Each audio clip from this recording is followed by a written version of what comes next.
우리 누가복음 4장 31절에서 37절 보겠습니다. 누가복음 4장 31절에서 37절이요. 누가복음 4장 신약성경 95페이지에 있습니다.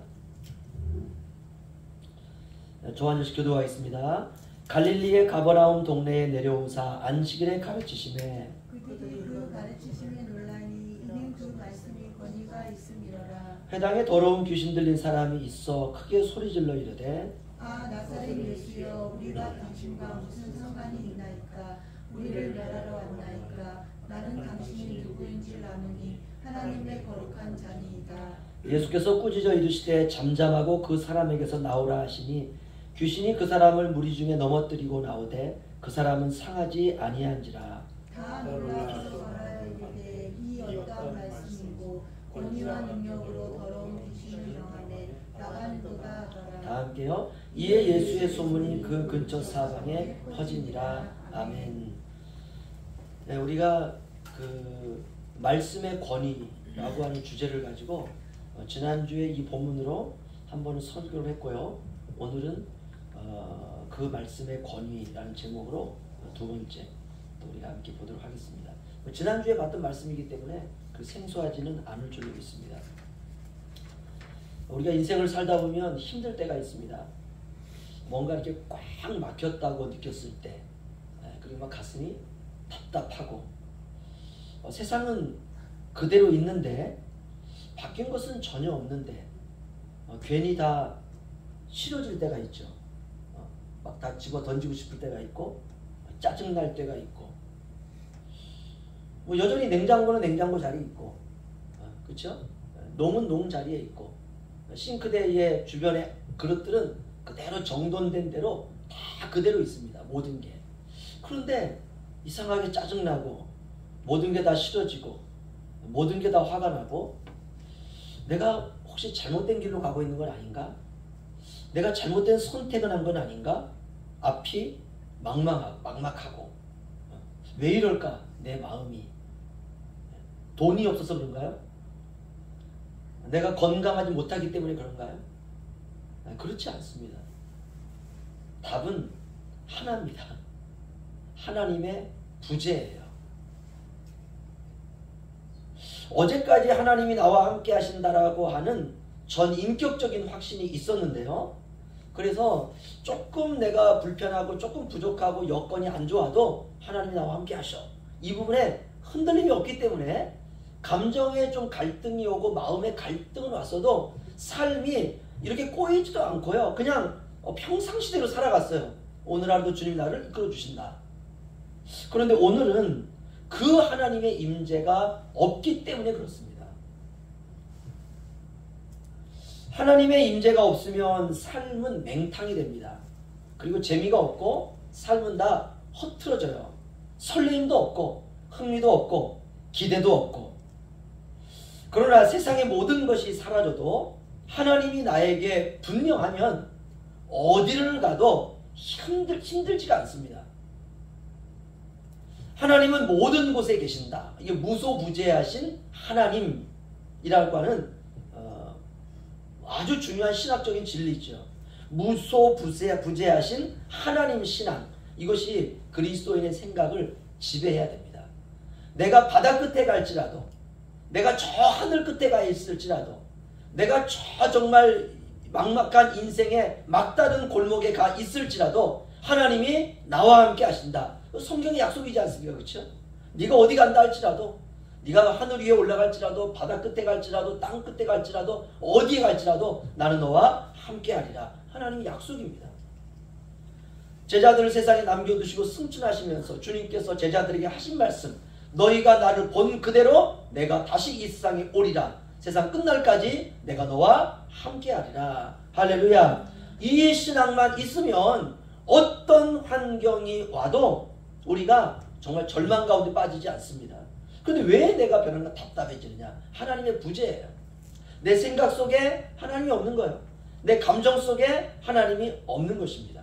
그래서 무소부재하신 하나님 절대신앙을 우리의 생각으로 가지고 와서 우리의 생각을 바로 무소부재하신 하나님의 그 진리가 우리를 지배해야 됩니다. 이것이 바로 로마서에서 말씀하시는 마음을 새롭게 함으로 변화를 받으라 라고 하는 뜻입니다. 바로 새로운 생각, new mind. 그러면 이런 새로운 생각은 어디에서 오는가? 주님으로부터 옵니다. 예수님으로부터 와요. 그럼 예수님의 어디에서 오는가? 말씀으로부터 옵니다. 인생의 공헌은 말씀의 부재입니다. 말씀으로 채워야 돼요. 그러면 인생이 허무하지 않습니다. 말씀은 태초에 모든 만물을 창조하신 인격적인 하나님이라고 하는 인식으로부터 이 인식을 우리가 받아들일 때 말씀의 권위가 내 안에 들어오는 것이. 권위가 없는 말씀은 아무것도 아닙니다. 권위가 없는 말씀은 잡지책에서 재미있게 읽는 가십거리만도 못한 말씀이 되어버려요. 무엇보다 중요한 것은 말씀의 권위를 저와 여러분이 회복해야 되리라 믿습니다. 오늘 32절이 그 말씀 아닙니까? 갈릴리 가버나움 동네에 내려오셔서 주님께서 안식일에, 우리는 말하면 이렇게 주일에 주님께서 앞에서 가르치시는데 그 가르침을 듣는 사람들이 깜짝 놀랐다고 그랬어요. 왜 놀랐느냐? 그 말씀이 권위가 있습니다. 저는 이 한마디가 참 여운이 많이 남습니다. 그 말씀이 권위가 있습니다. 이 말씀의 권위가 지금 내게 영향을 미치고 있는가? 이거 체크해야 됩니다. 저와 여러분에게 들려지는 하나님의 말씀이 과연 권위가 있는가? 그 여운이 있는가? 이게 있어야 돼요. 이게. 말씀 앞에 우리가 두려움이 있어야 됩니다. 이게 권위예요. 내 안에 말씀이 살아 움직이는 것. 성경은 단지 종이에 쓰여 묶여있는 한 권의 책이 아니라 하나님의 말씀입니다. 우리가 말씀을 소중히 여기는 신앙이 있어야 되리라 믿습니다. 우리가 인생의 문제 앞에서 권위 있는 말씀을 붙드는 신앙, 이게 중요합니다. 나에게 바로 이 말씀에 권위가 있는가? 물론 우리가 되는 대로 살 수도 있고요, 닥치는 대로 살 수도 있고, 대충 살 수도 있고, 내 멋대로 살 수도 있습니다. 그런데 이게 습관이 되면 좀 곤란해요. 우리가 말씀을 소홀히 여기는 습관이 되게 되면 말씀은 권위 있는 말씀이 아니라 하찮은 말씀으로 전락하게 됩니다. 말씀을 읽어도 아무런 감흥이 없고, 신자는 그러면 안 됩니다. 우리 31절 32절 우리 다시 한번 읽어보죠. 시작. 갈릴리의 가버나움 동네에 내려오사 안식일에 가르치시매 그들이 그 가르치심에 놀라니 이는 그 말씀이 권위가 있음이로라. 아멘. 우리로 말하면 주일에 예배드리는 시간에 예수님께서 설교를 잠시 하신 것입니다. 그런데 사람들이 그 말씀에 깜짝 놀랐다 그랬어요. 왜 놀랐느냐? 그 말씀이 권위가 있었다라는 것입니다. 이 권위라고 하는 것이 무엇일까? 헬라어로 엑수시아라는 말인데요. 힘, 능력, 권세 이런 걸 말합니다. 예수님의 말씀에 힘이 있는 거예요. 힘이 있는 거예요. 예수님의 말씀을 들으니까 말씀이 전달되면 그 말씀대로 될 수밖에 없다는, 그냥 말씀이 나를 압도하는 게 있는 거예요. 그냥 이 말씀을 내가 평가하고 이게 맞느냐 틀리냐 이거 이전에 말씀이 나를 그냥 압도해버리는 거예요. 쉽게 말하면 우리가 이 앞에 현포 향해 나갔는데 파도가 한 30m짜리가 나를 압도해왔어. 이게 권위입니다. 나를 압도해버리는 것. 야, 이것 앞에서 누가 살 수 있을까? 이 말씀이 나를 지배하는 것입니다. 거절할 수도 없고 거부할 수도 없는 어떤 힘. 예수님의 말씀에 그 힘이 있었어요. 모든 것을 다스리시는 통치의 힘. 이거를 듣는 청중들이 느낀 것입니다. 이게 어떻게 가능할까? 여러분 머릿속으로 한번 내 앞에 강이 있다고 한번 생각해 보시죠. 강. 내 앞을 가로막는 강이 하나 있습니다. 그러면 이 강을 중심으로 강 이편과 강 저편이 나누어집니다. 그렇죠? 이거 둘 중에 하나밖에 없어요. 강 이쪽과 강 저편. 그런데 강 이편에 권위가 있다면 강 저편에는 무엇이 있을까? 이 권위가 힘이 있으려면 강 저편에 반드시 있어야 될 게 있습니다. 그게 과연 뭘까? 우리가 성경을 읽을 때 말씀이 나에게 권위로 역사하기 위해서는 내 쪽에 있어야 될 것이 반드시 있어야 돼요. 그것이 뭘까? 그게 순종입니다. 빌립보서 2장으로 한번 가보시죠. 빌립보서 2장 5절에서 11절 말씀이요. 신약성경 319페이지에 있습니다. 빌립보서 2장 5절에서 11절 말씀. 저 한 절씩 교독하겠습니다. 너희 안에 이 마음을 품으라. 곧 그리스도 예수의 마음이니 그는 곧 하나님을 뜻이나 하나님과 동등됨을 취할 것으로 여기지 아니하시고 오히려 자기를 비워 종의 형체를 가지사 사람들과 같이 되셨고 사람의 모양으로 나타나사 자기를 낮추시고 죽기까지 복종하셨으니 곧 십자가에 죽으심이라. 이러므로 하나님이 그를 지극히 높여 모든 이름 위에 뛰어난 이름을 주사 하늘에 있는 자들과 땅에 있는 자들과 땅 아래 있는 자들로 모든 무릎을 예수의 이름에 꿇게 하시고 다 함께요. 모든 입으로 예수 그리스도를 주라 시인하여 하나님 아버지께 영광을 돌리게 하셨느니라. 아멘. 여기서요. 하늘에 있는 자들과 10절이요. 땅에 있는 자들과 땅 아래에 있는 자들로 모든 무릎을 예수의 이름에 꿇게 하시고, 이게 권위입니다. 권위 앞에 가면 무릎을 꿇게 되어 있어요. 여러분, 낮아지는 것이 높아지는 것입니다. 우리는 높아지기 위해서는 높이 올라가야 돼요. 그런데 우리가 신앙은 낮아지는 것이 높아지는 것이에요. 내려가는 길이 올라가는 길이에요. 주님이 권위를 입으신 이유가 무엇이냐? 십자가로 순종하셨기 때문이라 이렇게 말합니다. 그러니까 하나님의 말씀이 권위가 되기 위해서는 반대편에 뭐가 있어야 되냐? 순종이라고 하는 것이 있어야 된다는 것입니다. 권위와 순종은 짝입니다. 순종은 권위를 입는 옷입니다. 순종이 없으면 권위도 없습니다. 순종하려고 하는 자에게는 권위가 오는 것입니다. 하나님의 말씀이 나에게 권위 있는 말씀으로 다가오려면 내 쪽에서 필요한 것이 무엇인가? 그것은 바로 순종이라는 것입니다. 누가복음 4장으로 다시 돌아가시면요. 누가복음 4장 33절에서 37절을 보시면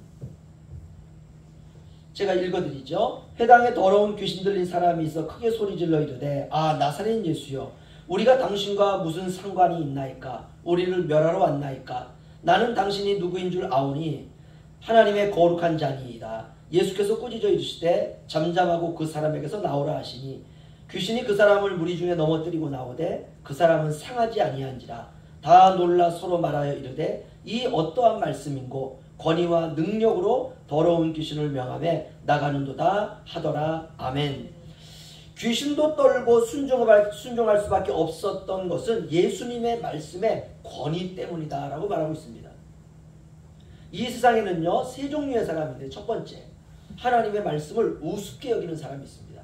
두 번째 하나님의 말씀에 전혀 관심이 없는 사람이 있어요.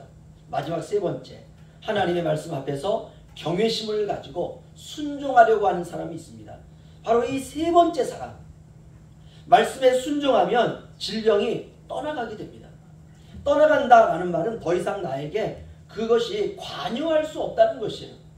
바로 이 사람이 질병을 극복하게 됩니다. 물론 병은 그대로 있을 수 있어요. 그러나 마음으로 신앙으로 질병을 극복하게 된다는 것입니다. 말씀에 순종하면 세상의 악을 이길 수 있습니다.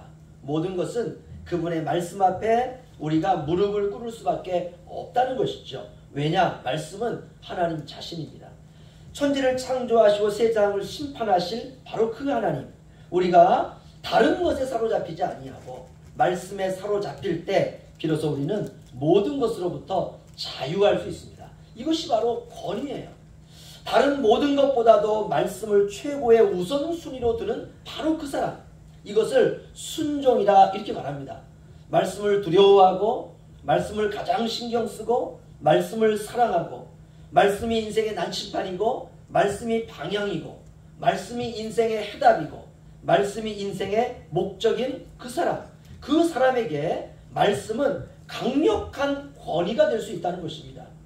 그는 말씀이라면 무조건 아멘이에요. 이 어떠한 말씀이고 권위와 능력으로 더러운 귀신을 명함에 나가는도다 하더라. 아멘. 사람들이 왜 세상에 허탄한 것들을 쫓을까?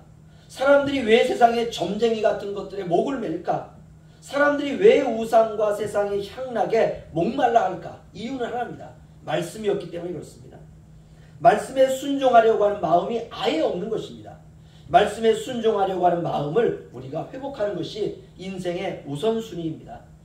어떤 사람이 질병으로 고통당하는 것처럼 보이는 이유가 무엇 때문이라고 성경은 말하고 있느냐? 귀신 때문이다 이렇게 말하고 있습니다. 어떤 사람이 귀신에 들린 거예요.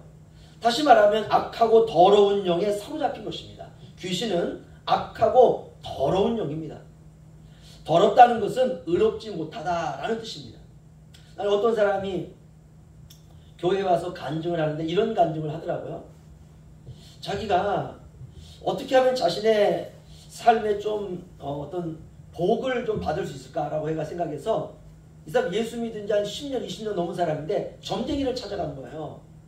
그랬더니 점쟁이가 당신한테는 점괘가 없습니다 라고 말하더라는 거예요. 왜 나한테 점괘가 없느냐 했더니 당신은 예수 믿기 때문입니다. 이 사람이 나와가지고 너무 기뻐가지고 교회에 간증을 하는 거예요. 점쟁이가 나를 예수 믿는 걸 맞췄다.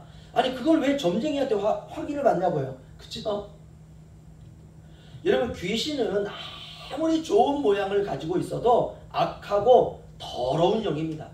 오늘 주님은 악하고 더럽다라고 말하고 있습니다.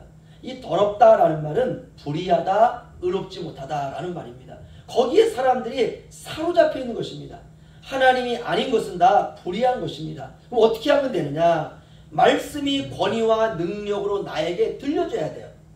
다른 것을 붙들 것이 아니라 예수구나. 오직 예수, 오직 말씀, 오직 은혜, 오직 믿음, 오직 순종. 이것이 답이구나. 주님 제가 이제부터 말씀을 대할 때 권위 있는 말씀으로 대하기를 원합니다. 주님 제가 작은 것에 충성하길 원합니다. 우리가 진심으로 이렇게 신앙생활 하신다면 우리의 인생에 놀라운 기적이 일어나게 되리라 믿습니다. 여러분 기적은 가까이 있습니다. 권위에 순종하면 돼요.